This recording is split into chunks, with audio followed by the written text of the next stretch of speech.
চলুন বন্ধুরা, আজকে তোমাদের আছে উনুনে চিকেন রান্না শেখাবো। না শেখাবো বলতে তোমরা যে কেউ জানো না সেরকমভাবে কিছু বলতে চাইনি। আসলে আঁচের উনুনটা এখন উঠেই গেছে, চতুর্দিকে গ্যাস এসছে। তবে কিছু কিছু বাড়িতে এখনও আঁচের উনুন কাঠের উনুন আছে, মা কাকিমারা রান্না করে। তা চলো আমি আজ তোমাদের দেখাবো আঁচের উনুনে চিকেন রান্না। তো আগেই আমি আলুগুলোকে লাল লাল করে ভেজে নেওয়ার জন্য গরম তেলে আলুগুলোকে দিয়ে দিয়েছি।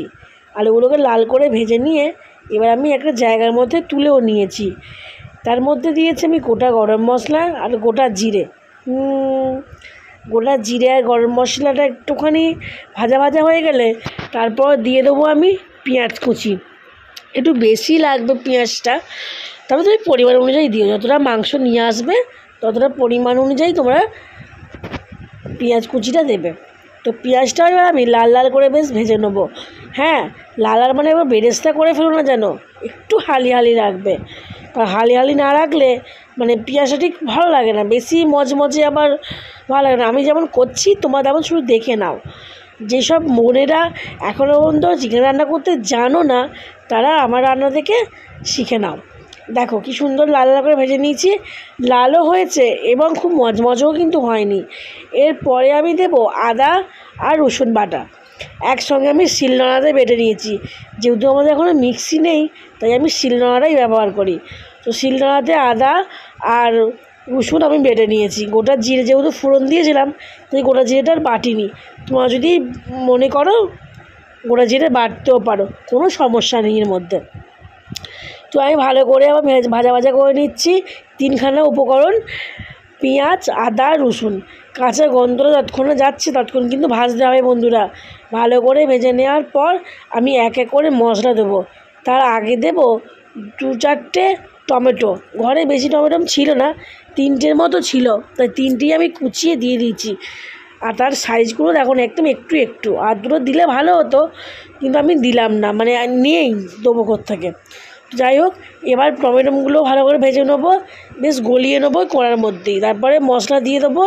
এই দেখো মশলার মধ্যে ছিল লঙ্কা গুঁড়ো, হলুদ গুঁড়ো, জিরে গুঁড়ো, নুন। এগুলোকে আমি জলে গুলে জলটাকে, সেই মশলার জলটাকে দিয়ে দিলাম কড়াইতে। এই মশলাটাকে খুব কিন্তু ভালো করে কষাতে হবে। মাংসর টেস্ট আসে শুধু মশলার কষাতেই, কথাটা মনে রেখো কিন্তু, এটা টিপস।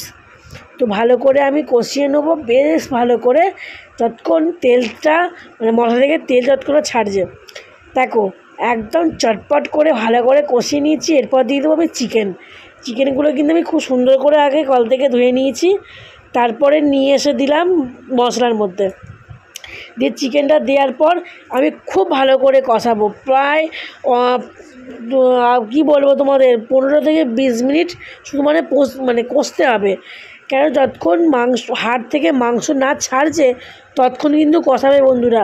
আমার কথাগুলো একটু জড়িয়ে যাচ্ছে বলো, তোমরা কিছু মনে করো না। হ্যাঁ, তো আবার বৃষ্টি এসে গেছে জানো।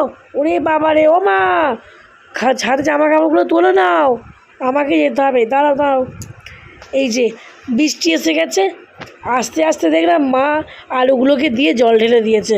কি মুশকিল বলো তো, তোমাদের দেখাতেই আমি পারলাম না। তো অনেকক্ষণই মা কষিয়ে তারপরে আলুগুলোকে দিয়েও মা কষানোর পর জল ঢেলেছে। আমাদের ছাদ যেতে আসতে না একটু টাইম লাগে, আমার পাড়া তো চোট, আস্তে আস্তে নামতে উঠতে হয় না, ওই জন্যই প্রবলেম। তো এই হচ্ছে আমার আজকে চিকেন রান্না। এবার ঢাকা দিয়ে ভালো করে আমি সিদ্ধ করে নেবো। দেখো সিদ্ধও হয়ে গেছে, ভালো নরম হয়ে গেছে আলু।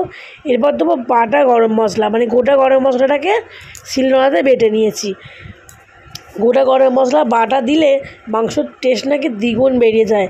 এটা আমার ঠাকুমাও বলতো, আমার মাও বলে। আমার ঠাকুমা তো নেই তোমরা জানো, 4-5 মাস হলো তিনি না ফেরার দেশে চলে গেছে। সবাই আমাদের ছেড়ে চলে যাচ্ছে।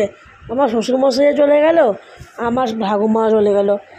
যারা বেশি ভালোবাসতো তারা এক এক করে চলে যাচ্ছে, জানি না কেন। ভগবান আমাকে নিলেও আমি শান্তি পেতাম। চলো এবার আমার ভাই এসছেন, ভাইকে খেতে দিয়ে দিই। একটা বাটির মধ্যে আমার ভাইয়ের জন্য মাংস তুলে নিচ্ছি।